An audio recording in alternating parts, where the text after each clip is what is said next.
This program is made possible through generous donations from viewers like you. To pledge your support, please visit aroodawakening.tv/give. Thank you. 70 years ago, almost to the day, something very significant happened in Israel. On February 14th, 1947, the British government announced that it would refer the so-called problem of what is called Palestine to the United Nations. Today, 70 years later, sadly, nothing has changed. In fact, this year may bring things to a head. The question is, where do you stand? Not just in terms of the state of Israel, but in terms of what Israel stands for. In heaven's perfect timing, it was also around this week in history that Yeshua, Jesus, spoke a parable about standing for Israel. And if you're still standing, watching this, have a seat, sit back, relax, and prepare for Shabbat Night Live!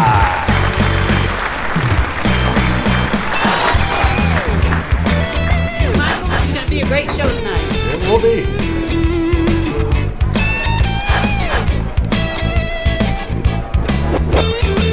Stand by, studio, 30 seconds. Thank you.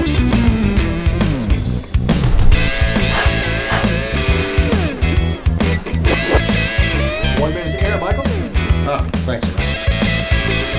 All right. Thanks, Ellie.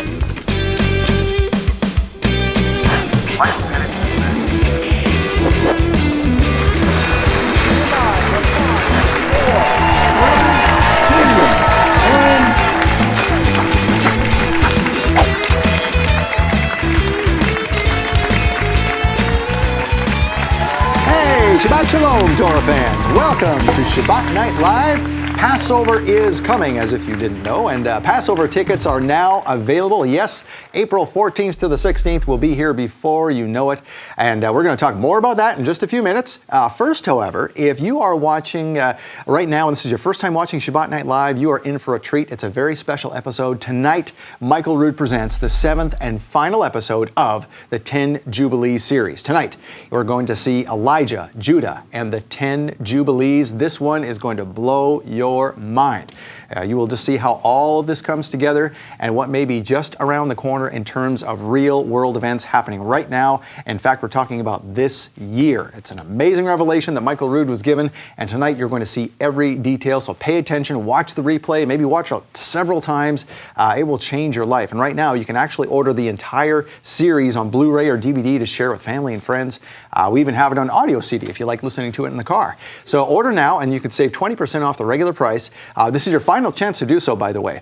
As of Monday, the sale is over and we start shipping them out. So visit aroodawakening.tv/10 Jubilees and you can get yours. So we've got lots more to talk about on this episode. So let's welcome the person with all of the exciting details, the Director of Ministry Development for A Rood Awakening International. Please welcome Annie Reed. Happy Sabbath. Happy Sabbath. How are you? I'm good. I'm glad to be here. Yeah, good to have you. So we have some gifts we like to give people if it's the first time they're seeing us on Shabbat Night Live or first time they're encountering Michael Rood. What is this all about? You have a couple things there we like to give them. Yes, so no strings attached. We have a couple resources that we like to send out to anyone that is new or even those that have watched us for years but have never interacted with the ministry. We'd like to bless you. We have 2 different DVDs that we're going to send you absolutely free. One is on the Red Sea crossing. So it gives you physical evidence of the actual location of the Red Sea crossing. And then Sodom and Gomorrah, which also gives you, Michael takes you to the actual site and tells you the story of Sodom and Gomorrah from location. So this is just physical evidence of our faith, of the Bible being true. It's incredible. These are 2 of my favorite teachings and 2 of our most popular teachings. And then we also have our catalog that we will send you along with it. The catalog gives you information on all of our products, but it also gives you discount codes and coupons. It tells you more about who A Rood Awakening is and different programs that we have available for you, like the Aviv Fellowships and the Ambassador Club. And so it gives you significant information about A Rood Awakening and Michael Rood. Yeah, it's essentially like seeing our website in print form. Everything you see for sale on our website is all in there. A lot of the programs like we have, like the Aviv Fellowships and lots of different avenues that we can give to you there, that's all in the catalog. So you can get it for free. Okay, so you get the DVDs and the catalog. So how exactly do people get this? All you have to do is give us a call at the number down below. Okay. And we have people standing by to take care of you right now. And actually, we have a 24-hour phone line now, which we right. didn't have before. So this is great. You can call us any time of day, 24 hours a day. If you're living in a place that doesn't coincide with the Eastern time zone and you have to call outside business hours, no problem at all. We can get your call. We can take care of you. So give us a call right now, like Annie said, on the number on the bottom of your screen. The Israel tour, we're going to get to that in a minute. But first, Passover. Tickets are going fast. We need to reiterate that. We've got great speakers coming. No wonder tickets are going quickly. If you want to come to the event of the year, the most amazing Passover you have ever seen, literally, in Charlotte. It's PassoverCharlotte.com is where all the details are. Annie, who's coming that's new this year? Bill Cloud, Steve Mutria, and Chris Knight. Okay. So we have some great speakers lined up for you. Michael, he was very specific about who he chose to come to this event. For Ambassador Club members, we do have a deadline for those that are previous Ambassador Club members, or if you're considered being an Ambassador Club member, we do have a deadline for you to sign up. So just visit our website. We do have a special Ambassador reception that we will have for those members after the Seder. Okay, so PassoverCharlotte.com is where you can get all of the details. And something coming up right after Passover is our Israel tour. Actually, right before it. That's right. The Israel tour happens before this year. Sometimes it happens after, sometimes it happens before. Just depends on how the biblical calendar falls. So the Israel tour this year is March 19th to the 30th. RoodTour.com is where you can get all the details. Now, only 50 people can come to this one. We're making room for hundreds and hundreds at Passover. But the Israel tour is only 50 people. You're going to go to places no other tour takes you. Michael Rood has lived there many, many years. He knows lots of people who can get you to the real places, not where Constantine's mother said, oh, this is where Jesus did this, or this is where Jesus did that, but the real stuff. So you're going to go see the real deal. In fact, Annie mentioned earlier the Sodom and Gomorrah. You're actually going to go to Sodom and Gomorrah. You're going to go to Sodom and Gomorrah. You're going to go to all these interesting places. So you can get your tickets there. If you want just more information, we can do that too if you're still wondering about it. RoodTour.com. Contact us there. And something we provide for free every month on our website at roodawakening.tv is this month's calendar page. But we're going to go to where we are sitting on the calendar right now. This is the astronomically and agriculturally corrected biblical Hebrew calendar. We are on the second Shabbat of the month of Shavat. Shavat comes from a Hebrew word that means to rain down. It's from the Babylonian captivity time. So the name stuck and it's still there today. So that's essentially where Shavat comes from. It's the second Shabbat, as we said, of the month. Now, tonight we are going to go to the seventh and final episode of the 10 Jubilees. Michael Rood's coming up. Stay tuned.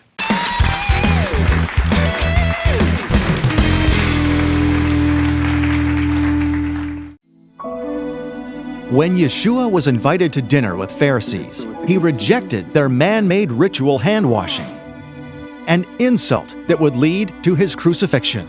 He doesn't wash his hands. He marveled? No, he was offended. The Season of Our Insult is an all-new teaching from Michael Rood, but the only way you can get it is with your love gift donation in February. Own the Season of Our Insult right now when you give a love gift donation of $50 or more. Or donate $100 or more to get this new teaching, plus an alabaster jar and a supply of anointing oil infused with a wonderful scent of frankincense. And Yeshua said, you Pershim clean the outside of the cup and platter, but inside you are full of gluttony and excess.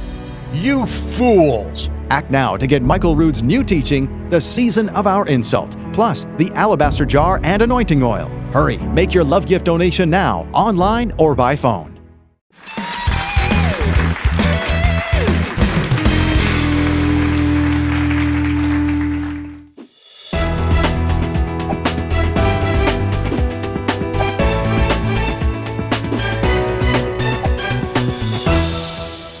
During the Feast of Tabernacles, we are instructed to sacrifice during that period of time 70 bulls, which represents the provision for the nations.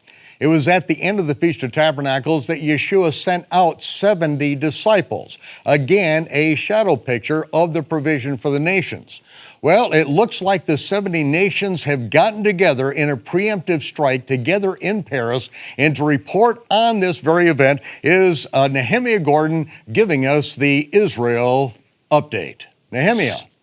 Michael, this is incredible. You hear that 70 nations gathered against Israel, and they were basically trying to dictate to Israel the terms of peace with the Palestinians. And peace is another way of saying we were going to dismantle Israel and destroy the country. I mean, they wanted, force upon us borders that would be impossible for us to exist with. They were impossible in 1967, and that was the end of 19 years of suffering of the Arabs taking pot shots at people as they were walking about their business in Jerusalem because of these indefensible borders. Today, with modern technology, it would be the end of the state of Israel. Oh, that's right. Well, you've lived in Israel all these decades. The snipers on the walls of Jerusalem, sniping, killing children, men, and women, just going about trying to get on the bus. That's what was going on before Israel took Jerusalem from the Jordanians. Right. And, when they talk about returning the land, should we return it to the Jordanians? Well, they don't want it. In any event, so there was this so-called peace conference in which Israel wasn't even involved, of 70 nations, and that number is significant because if you add up the number of nations that are listed in Genesis 10, when it lists the nations after the Tower of Babel, they were scattered to a number of 70, and that's this number that appears in a number of places like Deuteronomy 32. Netanyahu commenting on this get-together in Paris against Israel, he said as follows. He said, "This conference is among the last twitches of yesterday's world. Tomorrow's world will be different, and it is very near. And may those words be true." It was the last, really the last-ditch effort of the Obama administration to undermine Israel and destroy the country. And it's incredible because we read about this in the prophets, in the Bible. In the book of Psalms, chapter 2, there's a section. It says, "Why do the nations rage and the people plot a vain thing? The kings of the earth set themselves and the rulers take counsel against Jehovah and against his anointed." And the way this has traditionally been understood by Jewish Bible commentators is the anointed here is the people of Israel. It also has a messianic connotation as well. But here collectively Israel is referred to as the anointed, saying, this is what the nations say, "Let us break their bonds in pieces and cast away their cords from us. He who sits in heavens shall laugh. The Lord shall hold them in derision." May that be.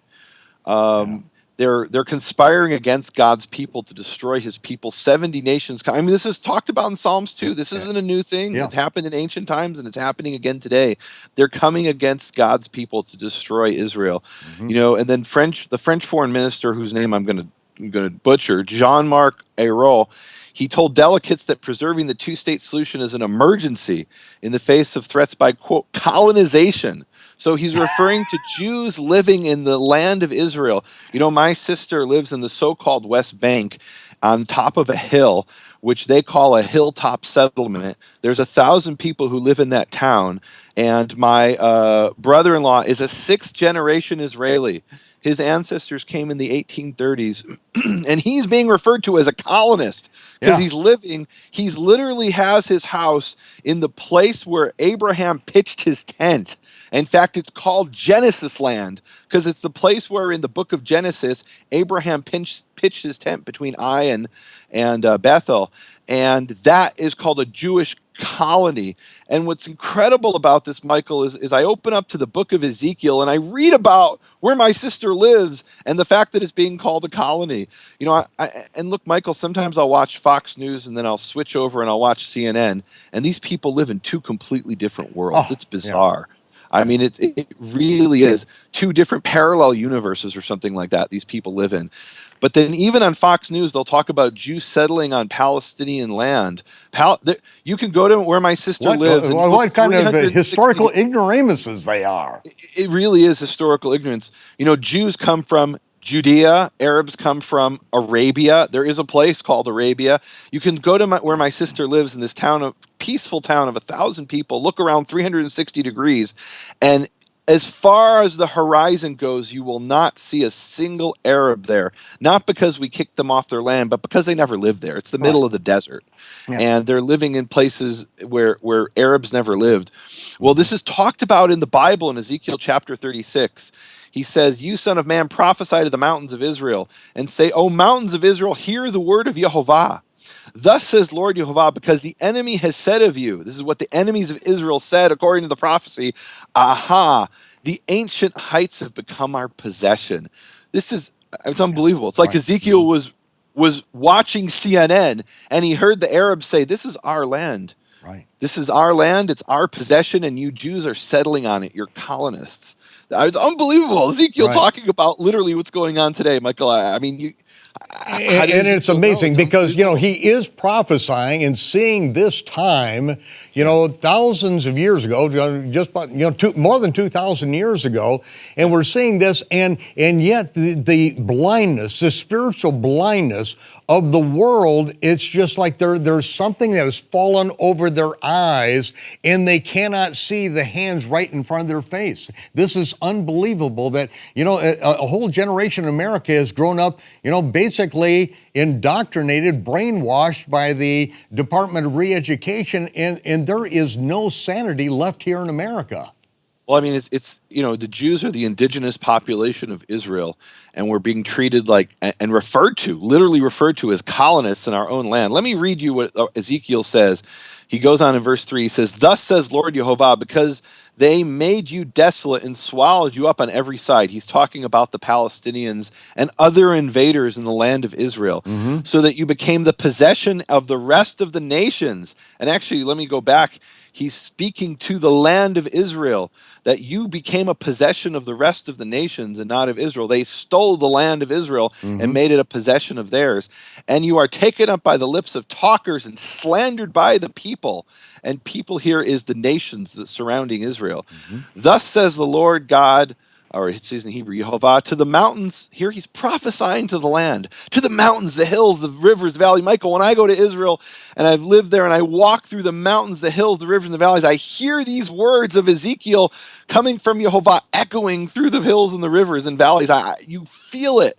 He says, the desolate wastes and the cities that have been forsaken, which became plunder and mockery to the rest of the nations all around. So the Jews were exiled, and the nations came in and they plundered the land and made it their possession. They said, aha, these lands have become our inheritance. Therefore, thus says the Lord Yehovah in verse 5, surely I have spoken my burning jealousy against the rest of the nations and against all Edom, who gave my land to themselves as a possession with wholehearted joy and spiteful minds in order to plunder its open country. This is incredible, Michael. He's reading the headlines of the newspaper in the 21st century and prophesying these words of the creator of the universe. Ezekiel is sitting by the river Kavar in Babylon in exile. He was taken as a prisoner by the Babylonians, and he's prophesying about things that are going to happen. Unbelievable stuff. I'm going to just wrap this up real quick. Guys, this is your homework. Go read Ezekiel 36 and you'll understand what's going on today in the headlines. He goes on in verse 6, therefore prophesy concerning the land of Israel and say to the mountains, the hills, the rivers, and the valleys, thus says Lord Yehovah, behold, I have spoken to my jealousy, my fury, because you have borne the shame of the nations. They're stealing the land that God gave to his people. That is the shame of the nations. And if, people around the world need to repent and recognize the covenant that God made with his people Israel. That covenant stands for all time, and it stands today. I'll just quickly wrap up verse 7. God says, I have raised my hand in an oath, God swears, that surely the nations that are around you shall bear their own shame. Guys, do you want to be part of the shame of the nations, or do you want to be the ones who bless God's people? He says, I will bless those who bless you and curse those who curse you. You guys choose. It's up to you. I'll tell you, we are just finishing up this series that I'm doing right now in Nehemiah, and I started it out by saying, watch what Obama does and the Pope at Hanukkah and Purim. And now we've seen what that Obama's done. This is his parting shot now, and it is the 70 nations against Israel right at this. All these things have been orchestrated in the background, all these things taking place. And I will close with the opening of my television program that over 20 years ago. 4,000 years ago, the creator of the heavens and the earth made an everlasting covenant with Abraham. All the land from the Euphrates to the Nile belongs to the sons of Israel. Shock waves will shake the earth as heaven reaches down to fulfill that promise, and every nation every nation that stands against the covenant will find themselves on the battlefield against the Almighty. Ladies and gentlemen, we are seeing it. It is all coming to pass right before your eyes right now. The warning has gone out there. It's been hanging out there for more than 2,000 years, and we are finally coming to the end of the age, not the end of the world, but things are changing, and they're changing fast. Nehemiah, thanks for being with us. We're going to keep on keeping our eye on the New World Order. Thanks for being with us.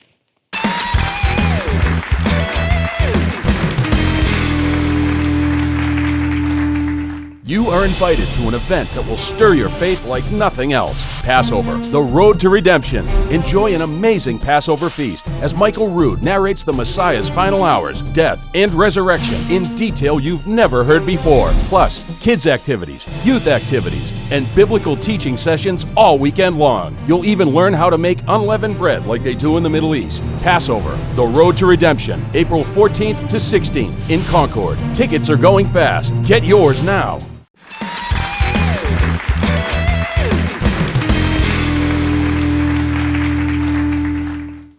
The last night that Yeshua was with his disciples, the Last Supper before the Passover was sacrificed, he took bread and he took wine. He said before that Abraham saw his day and rejoiced. But what does that mean? He saw his day and rejoiced. Well, it was the Melchizedek, the king of righteousness, that brought forth bread and wine to Abraham. He blessed the Most High with the blessing that Abraham taught Yitzhak, Yitzhak taught Yaakov, and is still spoken today. Whenever bread and wine is served at a Jewish table, whenever it is Sabbath, especially around the world, the bread and the wine are brought forth with this blessing. Baruch atah Yehovah, Eloheinu melech haolam, borei pari hagafen. Blessed are you, Yehovah, our Elohim, King of the universe, the creator of the fruit of the vine.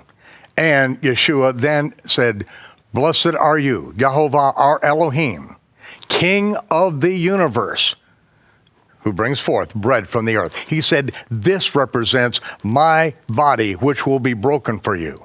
This represents my shed blood that pays the sin penalty because of the broken covenant. As often as we do this, we do this in remembrance of him. So break the bread, share the wine, and we do this in remembrance of him until he comes.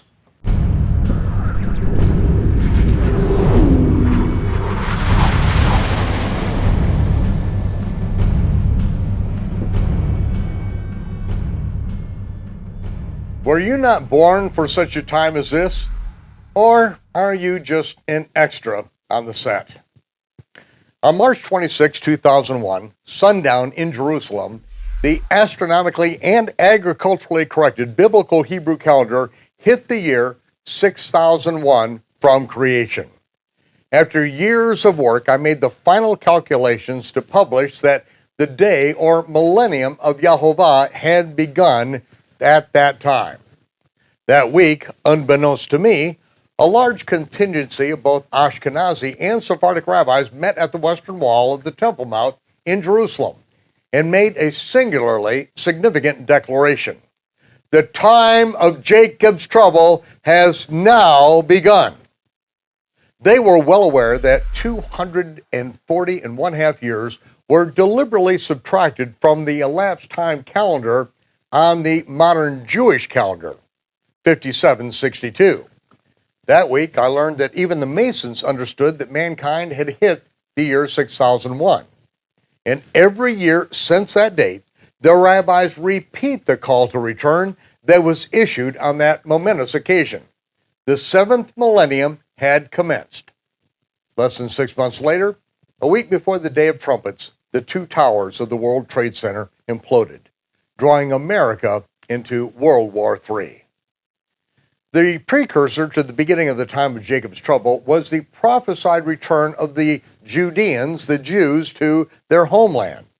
Their return to the land has provoked a tidal assault against the Jewish people by the Quran-thumping Islamic fundamentalists who have vowed to exterminate the Jews from the planet and then to destroy the Christians. This holy war, or jihad in the parlance of Islam, will eventually plunge the nations of the world into thermonuclear war. When the smoke clears and the world's economies have, like the World Trade Centers, imploded, it will pave the way for the fulfillment of the atheist globalist dream of a new world order. The prophets gave explicit instructions to the generation who would witness the events at the end of the age. Those who ignore the words of the prophets will be masticated by the system that emerges from the rubble of the old world order.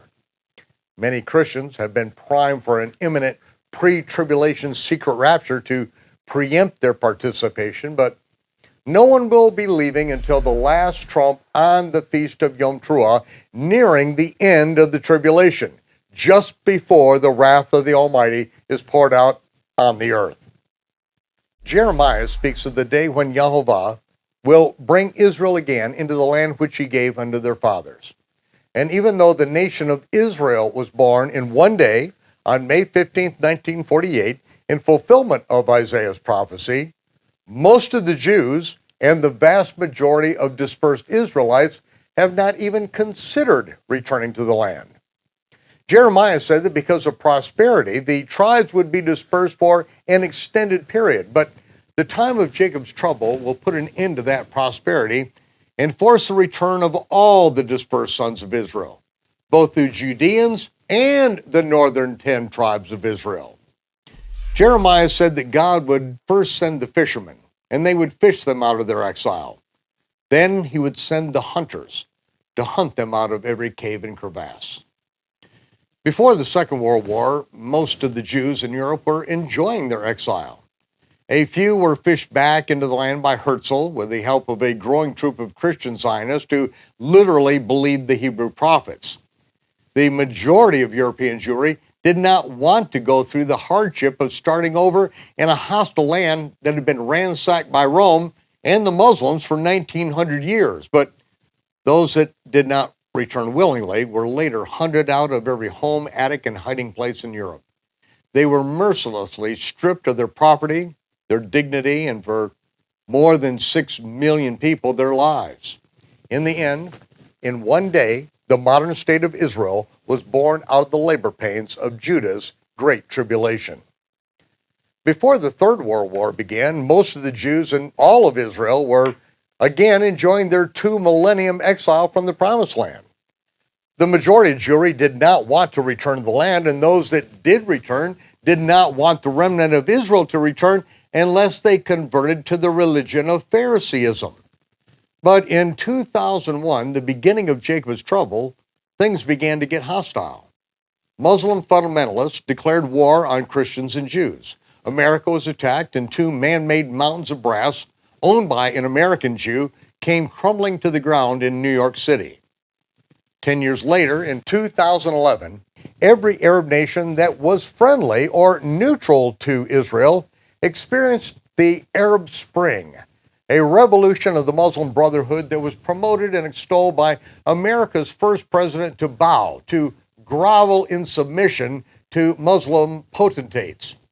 As he promised his Islamic lords, Hussein Obama withdrew U.S. troops from Iraq on schedule and deliberately left untold millions in vehicles and supplies for ISIS. Hussein Obama then opened the doors to the merciless torture, rape, crucifixions, beheadings, and mass slaughter of Christians in the area he refers to as the Levant. Hussein Obama then corrected the terminology of the newly formed ISIS, the Islamic State in Syria, to ISIL, Islamic State in the Levant, the area that includes all the land of Israel. Hussein Obama's legacy as U.S. president, the Arab Spring, resulted in the overthrow of every ally of America and Israel in the Middle East. As the prophet Jeremiah stated in the last days, it will not be just the time of Judah's trouble, but all of Israel will be tried in the crucible of tribulation. In the time of Jacob's trouble, all the sons of Israel who have been scattered over the face of the globe will be redeemed and brought back into the promised land by the hand of the Almighty. That tribulation will come at the hands of the moon god worshipers who are hell-bent on global domination and the submission of all who believe in the true God. The God of Islam is the God of death and the father of lies. 4,000 years ago, the creator of the heavens and the earth made an everlasting covenant with Abraham. All the land, from the Euphrates to the Nile, belongs to the sons of Israel. Shockwaves will shake the earth as heaven reaches down to fulfill that covenant. And every nation that interferes will find themselves on the battlefield against the Almighty. In the year 2006, that is when I presented the Jonah Code. The Jonah Code that laid out a prophetic timeline that is embedded in the scriptures, and it was at that time that I said that I have more to share with you concerning 2017, but not yet. Waiting for confirmation on that very thing. I showed that the prophecy of Daniel is literally fulfilled on 2 layers. That prophecy, the 70 weeks prophecy, as it is often called, literally in Hebrew, it would be 77's prophecy. That was the answer to Daniel's question concerning the 70 years that we would be in exile, according to the prophet Jeremiah, as foretold by the prophet Moses. If we didn't keep the Sabbath year, the foreign nation would come in with their army, take us away into their land, into captivity, and the land would rest if we didn't let it rest when we dwelt in the land. And so this is what Israel did. They didn't keep the Sabbath. And so Babylon came in, took them away for 70 years. Coming to the end of this period of time, the angel Gabriel came to Daniel to answer his prayer because Daniel sought the face of the Almighty. He prayed for revelation, and he was given the hidden things of darkness. He was shown what would transpire, and the angel gave him this cryptic prophecy that 77s would be determined upon the people and upon the holy city of Jerusalem to accomplish a number of things. And that these things would be divided up as 7 sevens, 62 sevens, after 62 sevens, 1 7, and in the midst of 7. I showed in the Jonah Code how Yeshua's ministry literally was 70 weeks, 77s. 490 days were complete. From the day he was baptized until the day he baptizes with the Holy Spirit is literally 70 weeks. The end of the 62nd week was his triumphal entry, which is on Shabbat. The next day is Sunday that begins the new week, and he was cut off in the midst of that week on Wednesday. After 3 days and 3 nights in the grave, he was raised on the Sabbath, and when the sun set, it was now the time of the first fruit offering. And that is why it says in the scriptures that when he cried with a loud voice, it is finished, the earthquake, the rocks rent, and the graves were opened. And when he arose, those in the graves that were broken open, they arose and appeared to many in the streets of Jerusalem. The following morning, after Yeshua, of course, was raised on the Sabbath, women came to the grave. When it was still dark, the tomb was empty. Just as the scripture says, he would be in the grave 3 days and 3 nights and raised on the 3rd day, not the 4th night, the 3rd day. So when they came, it was still dark, the grave was empty because he had gotten up the previous day. Then he presented the first fruits before the Father's throne in heaven and was back on the earth that morning to intercept the women who were returning from the grave, who were too late to prepare or to dress the body with the burial spices because he had already risen at that point in time.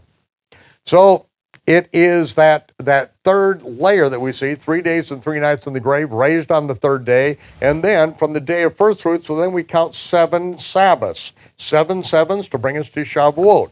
So here we have 77s from his baptism to the day he baptizes with the Holy Spirit, 62 sevens to bring us to the triumphal entry, 1 7 after the 62 sevens, 1 7, 1 week. He's cut off in the midst of the week, 3 days and 3 nights later. Then you begin counting your 7 sevens. It's all there. It's also true, and I showed you that from the day that the commandment to go forth and rebuild Jerusalem under Messiah the Prince will be 7 sevens and 62 sevens. It is in the 7th chapter of Ezra, where it says that we came out of Babylon by command of Artaxerxes in the 7th year of the reign of Artaxerxes on the 1st day of the 1st month. That would be the month of the Aviv, day 1 in the 7th year, which is 457 before the Common Era. You go exactly 7 sevens and 62 sevens, or a total of 69 sevens, or 483 years later, you come to Aviv 127 of the Common Era, the day Yeshua walked out of the wilderness, and Yohanan ben Zachariah said, "Behold the Lamb of God, which takes away the sin of the world." There is 1 7 yet to complete. And this 7 is divided just as Leviticus chapter 23, that there is the time of the Gentiles after the spring feast and before the fall feast begins.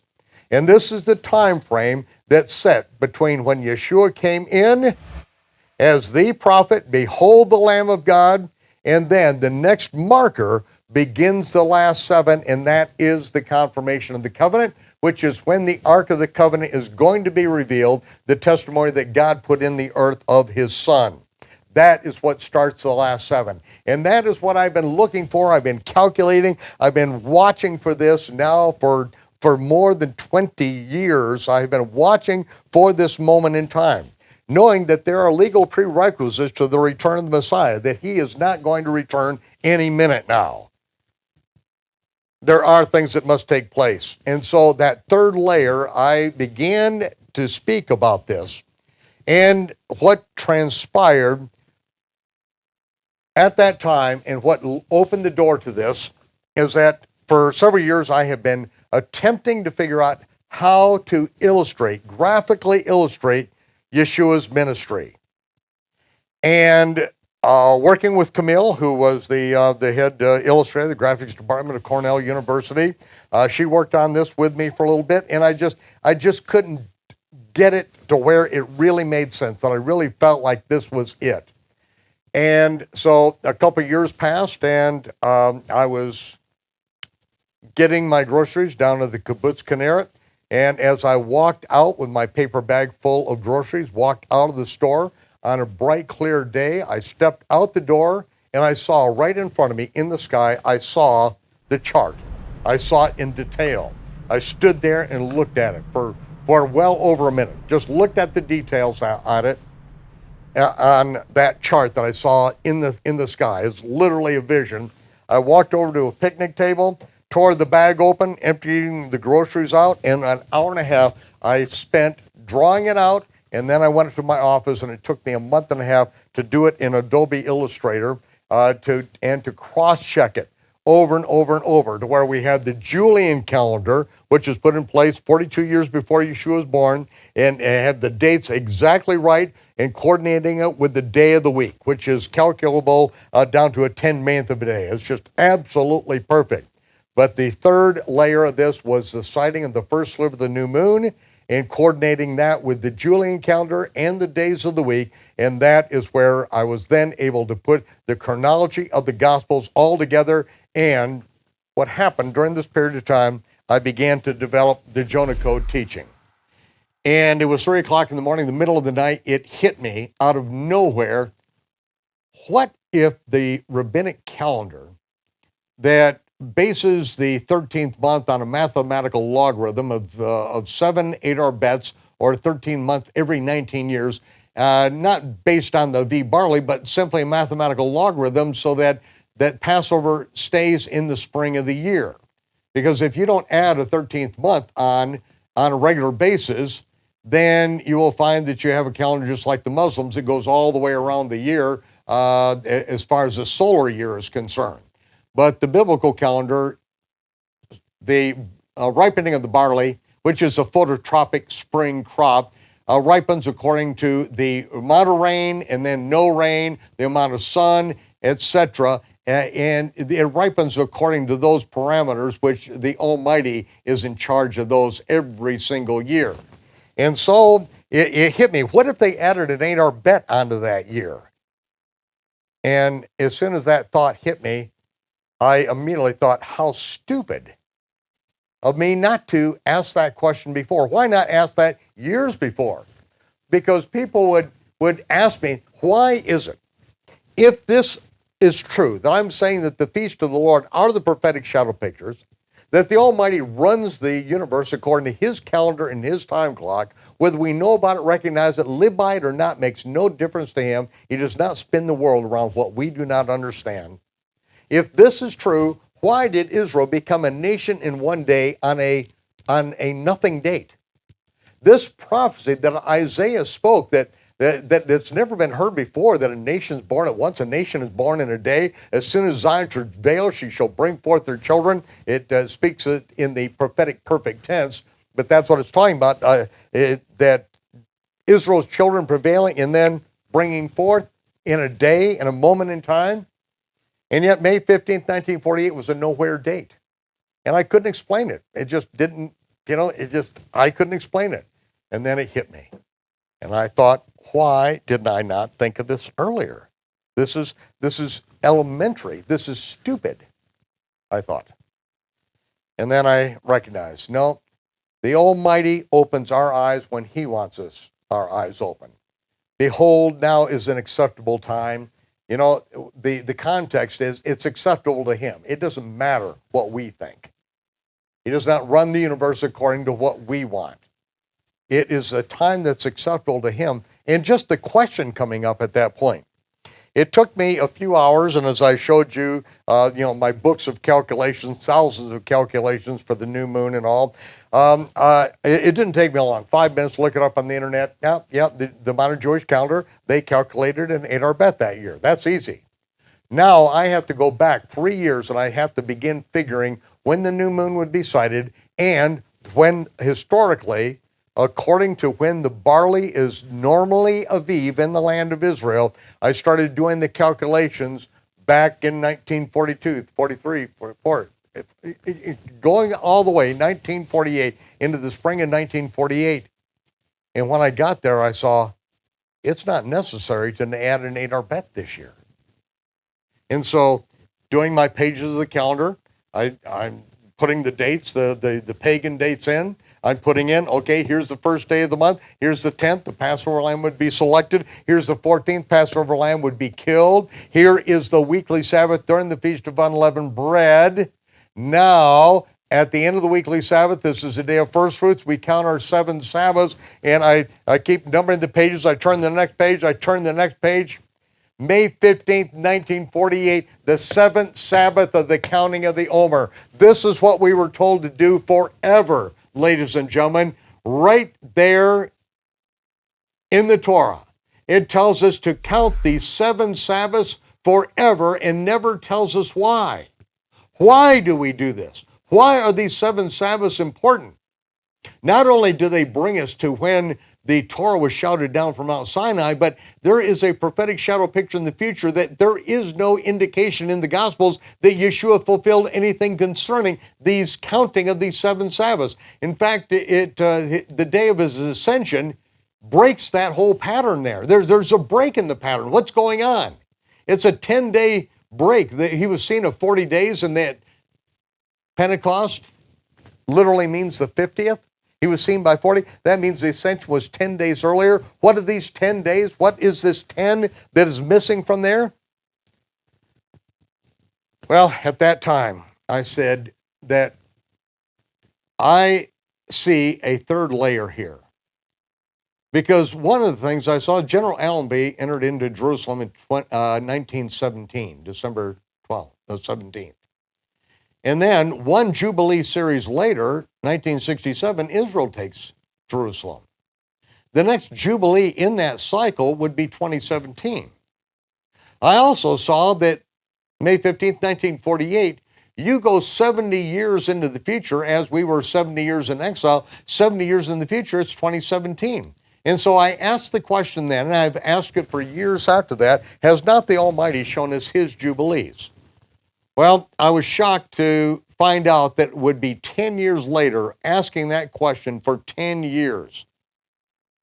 And then finally, in August 2016, exactly 10 years after I launched the Jonah Code, that is when the confirmation comes. And that is what I am here to share with you at this point in time. Now, I had been praying and watching this because I saw that in 2006, I saw the next possibility for the confirmation of the covenant would be 2010. It couldn't be before then. 2010 could be it. Because 2010 was the 63rd Shavuot. And again, remember the pattern. The pattern is 70. And then we have 7 sevens, 62 sevens, after 62 sevens, 1 7 in the midst of 7. We have that pattern, and so I was looking for how this pattern would then play out. And so I saw that from 1948, we go to, after 62 sevens, we come to the 63rd Shavuot, the 63rd year, the 63rd Shavuot. This is the earliest possible time, and I am praying for confirmation. Are we on schedule for 2017? Now, what I'm watching for is the confirmation of the covenant, because that is the only indicator that begins the last 7 years. Wars, rumors of wars, all this, earthquakes. Yeshua said all these things are going to take place, but it's not the end yet. You know, don't get shook up when you see that taking place, because that's going to be taking place. That's going to happen, but that's not the sign of the end. He said, when you see the abomination of desolation spoken by the prophet, that is when the telos begins. That's the home stretch to the end. But we're given something 3.5 years before then. It is referred to as the confirmation of the covenant. It is something that he, the Messiah, does. It is he who makes reconciliation for iniquity. It is he who atones for sins. It is he who will eventually bring in everlasting righteousness. It is he who is the prophet who must be authenticated, and it is he who anoints the most holy. The most holy artifact on planet Earth is the Ark of the Covenant, and it was anointed with blood. And it is he, the Messiah, who anointed the Ark of the Covenant with his own blood when the earthquake and the rocks rent and the earth split open and the soldier ripped open his side and outpoured the blood and the water from his side down through the earthquake onto the Ark of the Covenant. And with that being accomplished, the confirmation of that is what starts the last 7.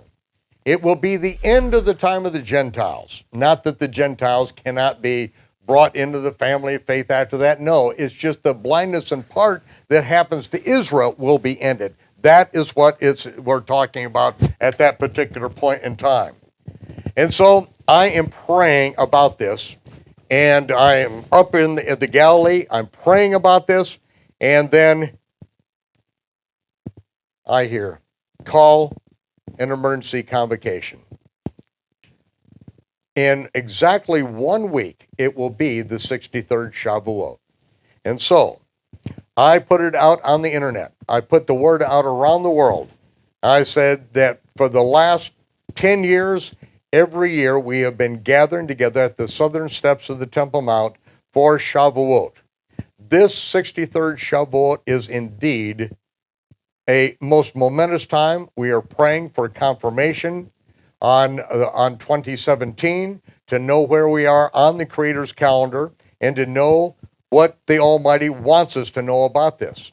Are we on schedule? And so we put the word out to the whole world, and then the morning of Shavuot, that is when I am leaving the Galilee. I'm on my way to Jerusalem, and I get a call from the Ophel Gardens, from the administration there. And they said that I was going to have to pay for access. And I said, I have not had to pay for access. I was doing this before there was an Ophel Gardens. I was there doing this when we used to have to climb over a fence to get into this area because it wasn't even open. I've been doing it every single year because the Western Wall, the Orthodox have that. I'm a Messianic Jew. This is where we get together on the southern steps. You can't charge me for this. This is a religious convocation. And they said, you're not getting in unless you do pay. I go ballistic on them. I'll say, I have all these programs that I'm on television with Ophel Gardens. I give you advertisement every single week. I'll be sure to tell everyone what you're pulling on me at this point. I was absolutely irate. I said, and so I get there and I argue with them some more. I said, okay, you write down every person's name. If they come and say they're coming to this, you put their name down, and then I will come out at the end of it and I will pay for it. They know me, they know I'm good for it, that I'm not blowing smoke. And so we get together and we do that convocation. Just before I am finished teaching, that's when Russell and Renee Swan out of Waco, Texas, they get up and go out, and then they come back in, they sit back down. I don't know what has transpired, but they went out, and right after we closed with prayer, and again, asking and praying for confirmation where we are on the Creator's reckoning of time. And being right on the southern steps, right where the Aviv court met, where Gamaliel and Gehanan, where all these things transpired in antiquity, sitting on the same steps with this group of people, they came back and said to me, do you realize why you had to pay for this? And I said, I really didn't know. And they said, do you ever take account how many people come to this? Do you have an idea how many people were here? I said, no. And she said, well, that's why they took account. Because there are exactly 63 people who have come from all over the world to be here at this moment in time.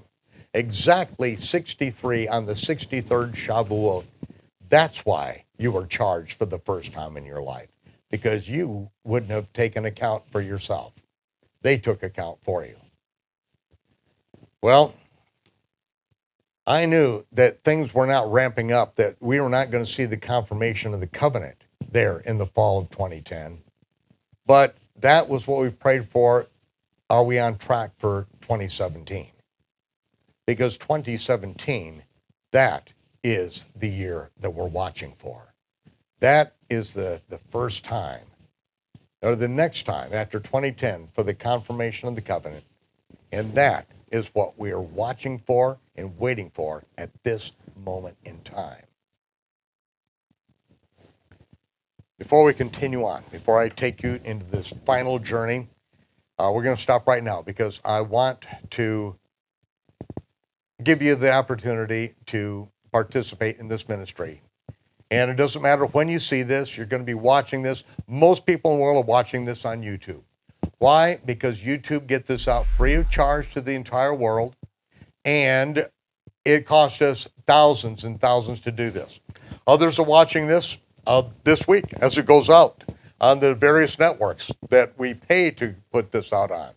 And no matter how you're getting it, it is costing us tens of thousands of dollars for every time that we put this out there. And to do it, we need your help. We're not asking you to help us do something like get the word of God over the world or take the gospel of the kingdom someplace and just keep on raising money and never doing it. No, we're doing it already. We're just asking you to join in with us. I know television preachers have been sucking money from you, saying they're going to do this, they're going to do that. All they did was raise money because these morons don't even know what the gospel of the kingdom is. They are just blood-sucking, money-grubbing, and I'm not saying all of them, but I mean, there are just some of them that's just, it's a shame. It's an insult. I'm not promising you anything except to do what Yeshua said, get the gospel of the kingdom that I teach to the whole world. So whenever you're watching this, it's not free just because you own a computer that costs thousands of dollars. It's not free because you can pay your bill. It's free because we're putting it out to you free of charge. And everything that's worth anything in life costs something.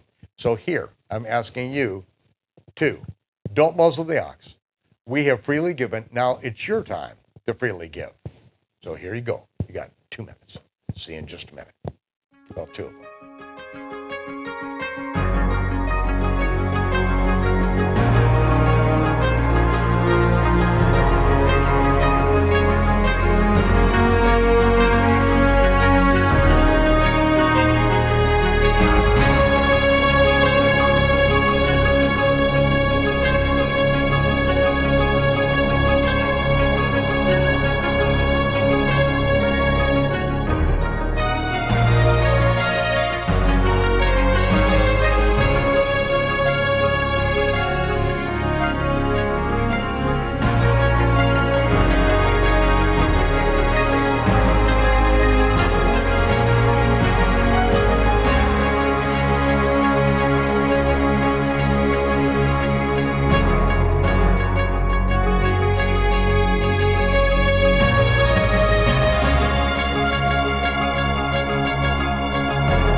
Shavuot in Jerusalem of 2010 was the 63rd Shavuot from Israel becoming a nation in one day, fulfilling the prophecy of Isaiah.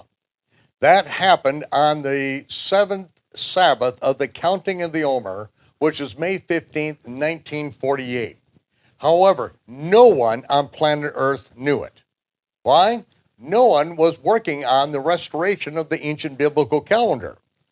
The ancient biblical calendar that was in use all the way up until 359 of the Common Era, when the Sanhedrin, in their last act, decided that they were going to institute a new calendar. They did the calculations, and this would be a mathematically derived calendar so that the Jews scattered over every continent would still be able to keep the feast at the same time, but it wasn't according to the ancient reckoning. The Sanhedrin's job was to certify that new moon witnesses had actually seen the new moon. And every spring that the barley was Aviv. And so that would be the beginning of the year.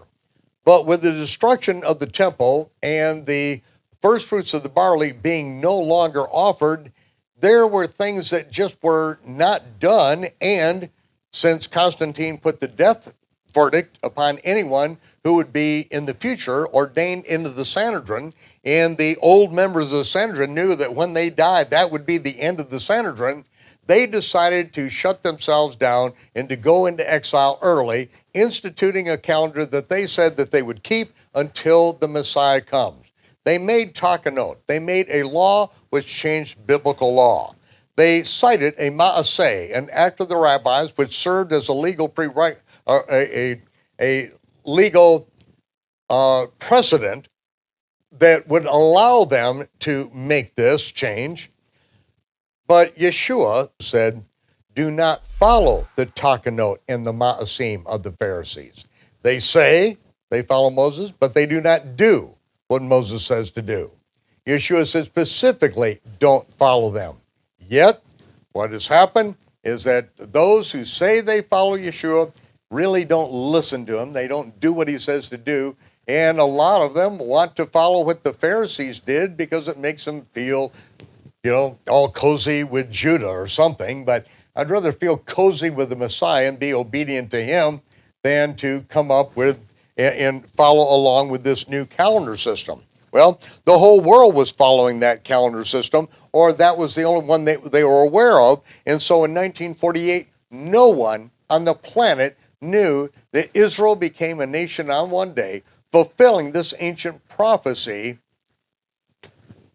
because we were told to count these 7 Sabbaths every single year, forever and ever. Each of the feasts are prophetic shadow pictures. And so now, we see this, 2010, the 63rd Shavuot. There's a confirmation, but what is this confirmation? It is simply the confirmation that we are on schedule for 2017. Now, I need to go back and we need to start over from where we were before. In 1917, General Allenby took Jerusalem. Now, you ask, what is the significance of this? If 1917 were a jubilee and the land goes back to its owner, then we go another jubilee into the future. It's 1967 in Israel. The Jewish nation takes Jerusalem. And so I want to go back to Genesis and read and give you a little bit of background on this before I give the dates on this. Genesis chapter 15, verse 18. Yehovah made a covenant with Abram, saying, unto thy seed have I given this land, from the river of Egypt unto the great river, the river Euphrates. Now, it doesn't say which river in Egypt. I like to say the Nile, because I think we should take just as much as we can possibly get when the time comes. But again, this is up to the Almighty. It's not up to me. I don't make policy, and I don't make war plans. Deuteronomy, but it does go halfway into Rock to the Euphrates River, no question about it. Deuteronomy 7:22, very important. And Yehovah, thy Elohim, thy God, will put out those nations before thee, little and little, by little and little. You may not consume them at once, lest the beast of the fields increase upon thee. In other words, we are not going to get all of the land at one time, from the Euphrates to the great river in Egypt. Your number is insufficient. The beast, the wild beast, will inhabit the land before you ever get the opportunity to grow to a number sufficient for that mass of land. You're going to get a smaller area of land, and that is what we got right from the very beginning. Leviticus 25:1. Yahweh spake unto Moses on Mount Sinai and said, You tell the children of Israel, when you come into the land that I give you, this is verse 2, then shall the land keep a Sabbath unto Yahweh. 6 years you shall sow the field, 6 years you shall prune the vineyard, and gather in the fruit. But the seventh shall be a Sabbath of rest unto the land, a Sabbath for Yahweh. Thou shalt neither sow the field, nor prune your vineyard. And verse 8, And you shall number 7 Sabbaths of years unto thee, 7 times 7 years. And the space of the 7 Sabbaths of years shall be unto thee 49 years. Then thou shalt cause the trumpet of the Jubilee to sound on the 10th day of the 7th month. In the day of atonement shall you make the trumpet sound throughout your land, and you shall hallow the 50th year. 50th year, 50th is in Greek Pentecosta again. This numeration of years is exactly what we're told to do every year in the numeration of weeks. From when the first fruit offering is given, then you go and count 7 Sabbaths. So this is always done on the day after the Sabbath, so you count into the future 1 Sabbath, 2, 3, 4, 5, 6, 7. And the day after the 7th Sabbath is Shavuot, the celebration, and that's the 50th day. Israel became a nation in one day on the 7th Sabbath of the count of the Omer. The following day was the celebration, Shavuot. And so, as far as years are concerned, is that you enter into the land, then you begin counting. 1, 2, 3, 4, 5, 6, 7. That's the Sabbath year. You do that 7 times. That's 49 years. The next year is the Jubilee year.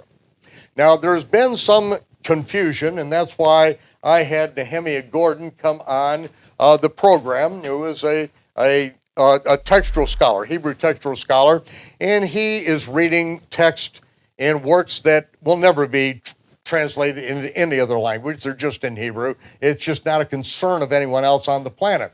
But I was asking him the question so that he would clarify it for all of you. So, whether you want to take my word for it or not, here is the foremost Hebrew scholar, the only one that's working with any messianic ministry on the planet.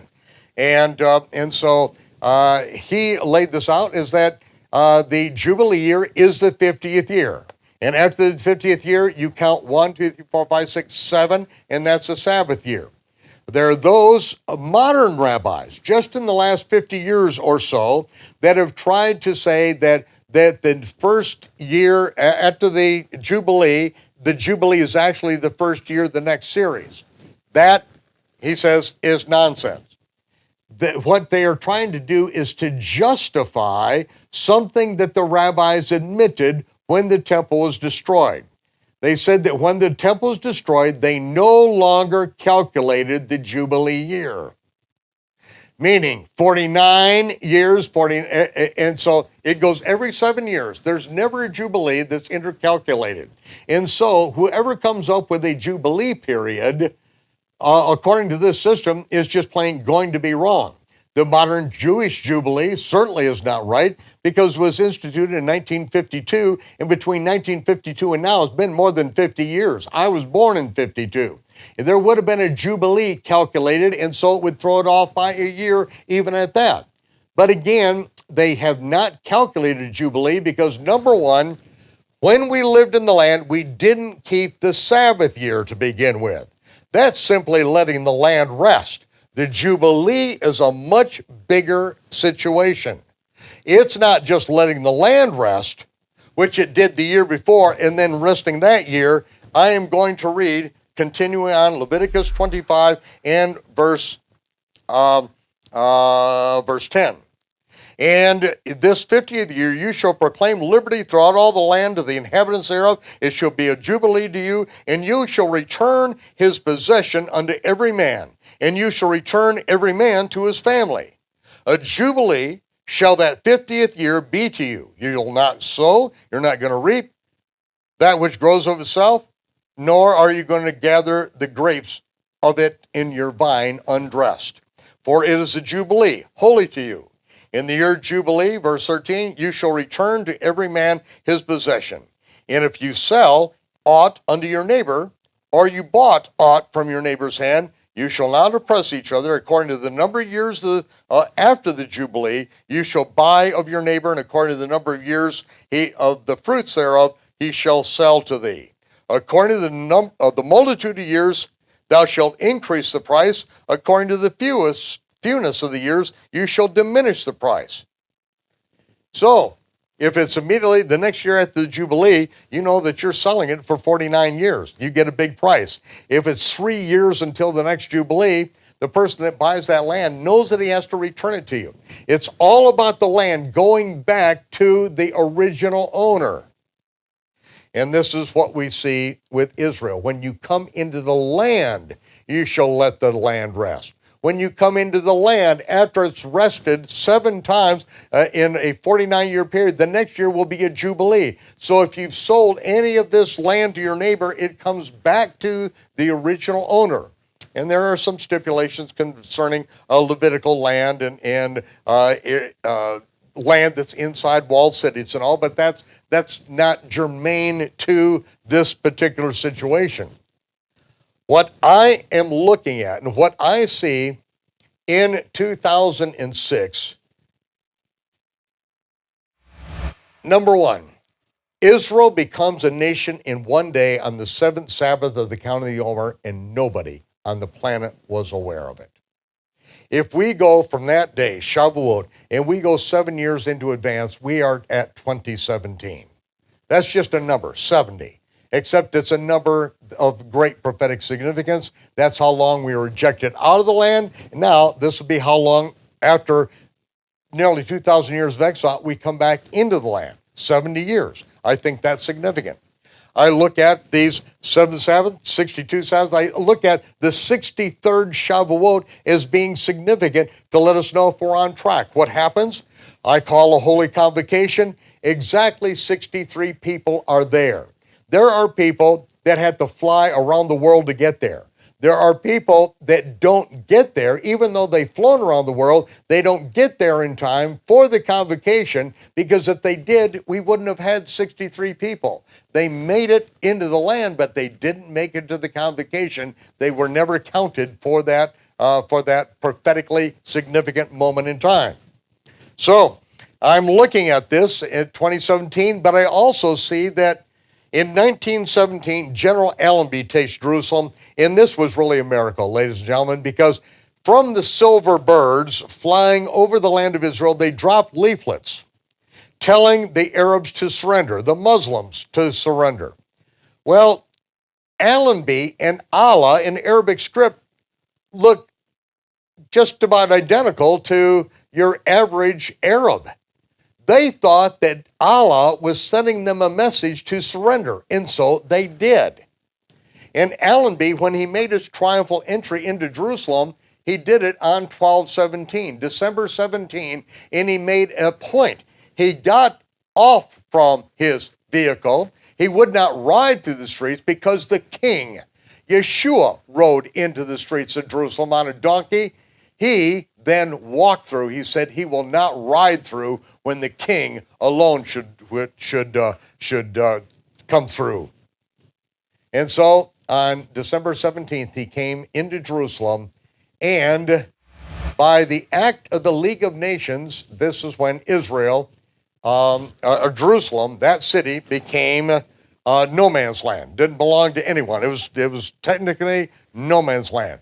There were Jews, there were Muslims, there were Christians. It was just across the board that Jerusalem catered to at that period of time. But then, exactly from 1917, we go one Jubilee into the future, 1967, that is the 6-day war, and that's when the Jewish nation captured the city of Jerusalem.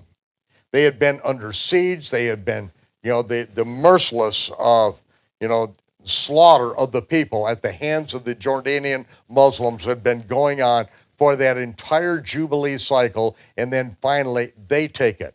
They take the Temple Mount, and as they did, they actually turned over the Temple Mount to the Muslims when they had it free and clear. And so then I look at the next Jubilee, that is 2017. The Jubilee in that cycle, but who can say that this is a Jubilee? I simply was asking, has the Almighty not shown us when his Jubilees are? And then I'm looking at another situation that comes up, and this is the outgrowth of what transpired, because it was in the year 2008 that I was given the prophecy of the beating of Balaam's ass, which is Balaam's parable prophecy, which he was taken up to 3 summits by Balak, who had united all the kings, all the princes around him, and taken them all up to 3 summit meetings to have Balaam see the children of Israel who are trying to come in and take their land for the first time. And Balak wants Balaam to curse them at this United Nations meeting. And so Balaam tells him exactly what he hears from heaven. On these 3 UN summit meetings, I want you to build 7 altars and sacrifice 7 bulls and 7 rams on those 7 altars. 7, 7, 7, 3 different times. In 1993, a UN summit, the Oslo Peace Accord, a 7-year agreement in which Israel was to give over the land that was given to them by a covenant of God forever. And what happened is that was annulled by violence before sundown, September 28th. Seeing that was not working in the summer of 2000, July, there was another summit meeting, the Camp David. That summit meeting, again, 7-year plan to have Israel give away this land for the promise of peace by the United Nations. Then, 7 years later, it was 2007, the year after the Jonah Code was done, and the year before Balaam's ass revelation was given, that the Annapolis Peace Accord, 3 UN summits, 7 years apart, exactly. And it was a 7-year plan for each one of those. 3.5 years after the Annapolis, the final one, that is Shavuot, the 63rd Shavuot from when Israel became a nation in one day. This last year, I was praying and asking, when will this take place? Are we in line? Is this ready to go? And honestly, I'm not looking forward to the things that I see transpiring, but I know the prophecy of Isaiah that after this existential war spoken of Joel, when the moon is turned to blood, the sun is darkened, the stars are darkened, there are blood and fire and pillars of smoke, invading army. Before them, it's like Israel's the Garden of Eden. Behind them is a smoldering wasteland. That at the end of that is the latter rain outpouring. That is when all of Israel, according to Isaiah, will be regathered in the land. Even people from the nation, the land of China, is spoken specifically. No other nation is spoken specifically, but China is. Ladies and gentlemen, this was set to go, and I have some help. I have some help that comes from heaven. And it comes to another country, to someone who has never met me. And this is how it works. He, the Almighty, gives him a message, a clear message that is then brought to me, but it has to be translated because we don't speak each other's languages. And he gives me specific information and knows things that that no one knows. No one knows. And that is the one thing that I ask of the Almighty. If you send someone with a message, then they have to immediately start out by telling me something that they can't possibly know. This person gave specific revelation and information concerning what I was to do in going back to Israel. And so in the spring of this last year, I went back there up on the Golan Heights. I prayed. I read the scriptures he said to read. And I was told to pray and ask about the hidden things, the dark things, the hidden things. And I prayed for them. I prayed. And then I was given more information to go back and what to put in order in August. And then when everything was done, then finally the last piece came. Everything was done, and I'm not going to specify what was done except for the fact that everything was accomplished. I had gone through one of the hardest periods of my life, and at that moment in time, that is when a person who had gone through great trouble and tribulation, a Messianic Jew there in the Galilee, came to me with this. There's a rabbi in the 13th century, early in the 1200s, and he wrote 3 books, but only one still exists. The other 2, there are just brief quotations in other books. His name is Judah. He was called Judah the Pious, Judah the Righteous. He was a German rabbi. And what he was known for is calling the people to live a righteous and a godly life, calling them back to the Torah, to be obedient to the Torah. That was his message. That was his life. And that is what he was known for. He was given a word. As a matter of fact, he said that when they asked him, where did you get this information? He said that Elijah came to his Passover and he told him this. He wrote it and then he died after he wrote this. Now, this is not the first time that I've heard of Elijah showing up.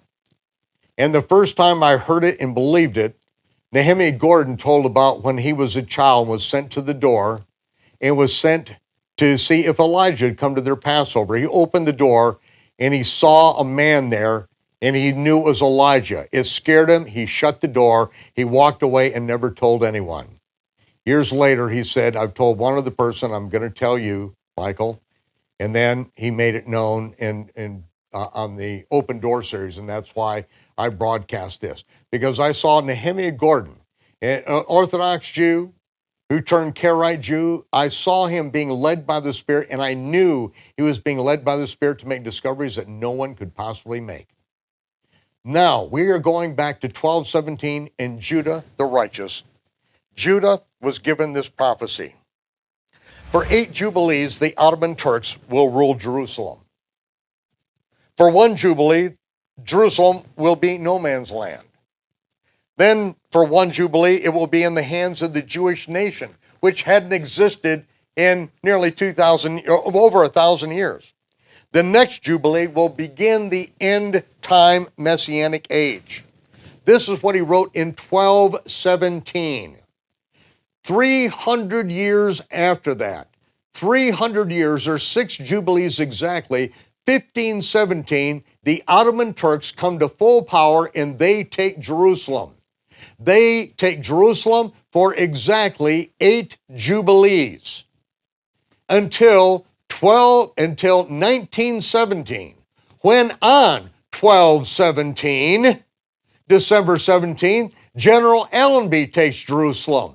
By the command of the League of Nations, predecessor to the United Nations, it is officially declared no man's land for 1 Jubilee until 1967, when the Jewish nation, which didn't even exist in 1917 or in 1217 or any time since 68, the Jewish nation then took Jerusalem for 1 Jubilee, which brings us to 1217 to bring us to the end time Messianic age.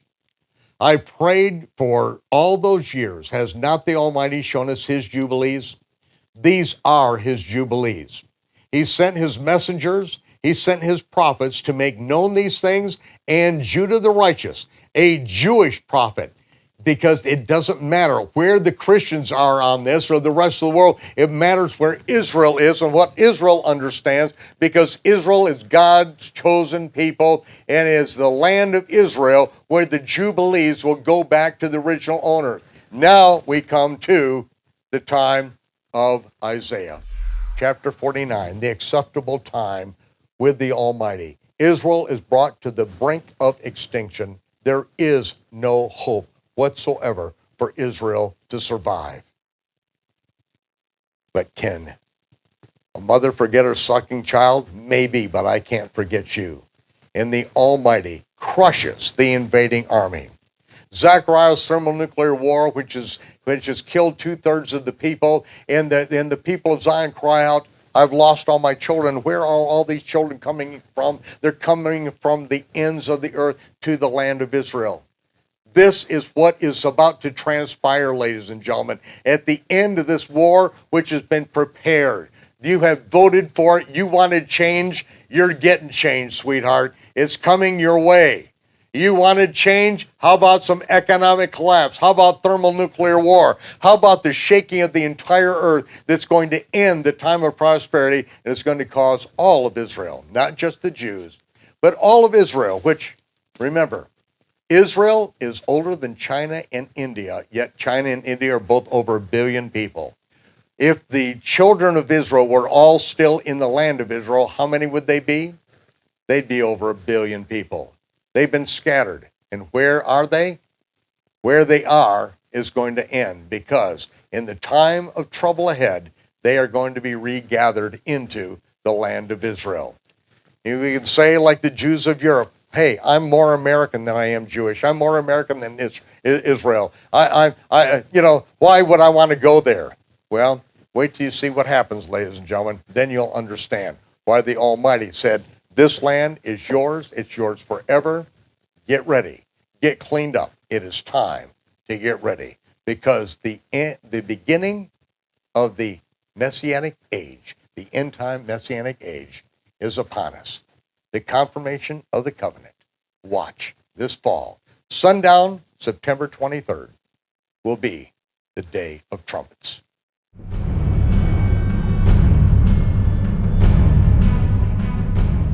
The upcoming Day of Trumpets will not be the gathering together or rapture, so much anticipated by the dispensational theologians of American Gentile churchianity, but rather the initiation of the intermediate fulfillment of the fall feast of the Lord.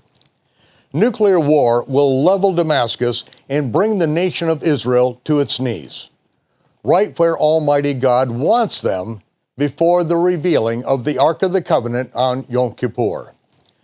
According to the plan of Hussein Obama and the United Nations, millions of Israelis will be dead before the smoke clears. Global economic collapse will precipitate the gathering of the lost tribes of Israel from the ends of the earth and bring them into the smoldering ruins of the land of Israel. This will lead up to the Feast of Tabernacles on the Temple Mount in Jerusalem, soon to be purged of its gold-domed abomination. On the last great day, the latter rain, the double portion outpouring of the Holy Spirit, and the sealing of the 144,000 of all the tribes of Israel will equip the righteous for the final 7-year dash to the finish line and the reward ceremony on the sea of fire and glass. Israel is the only nation that will not immediately come under the boot of the totalitarian New World Order, because when all appears to be lost, the nation of Israel will call on the name of Yehovah, and the Almighty will take the battlefield on their behalf. Yehovah's promise to Abraham will be upheld, and the fictitious moon god worshippers will acknowledge at last their folly and bow in respect to the one true God. Those who are called will miraculously find their way to a sanctuary littered with dead bodies. 16 years ago, at the time I was given the revelation concerning Zechariah's thermonuclear war, I prophesied that the Muslims would be used to judge America. I could not have imagined that our brainwashed offspring would actually elect one of the most diabolical and deceitful Muslims on the face of the earth to lead them into their own destruction. Judgment is indeed beginning in the house of Yehovah. It was a privilege to serve you, an honor to serve with you, and it will be an honor to die by your side in the service of the King of Kings, the prophet, Yeshua HaMashiach. God have mercy on those who love him and who are the called to his kingdom. I will see you on the sea of fire and glass when the smoke clears. Shalom. Peace.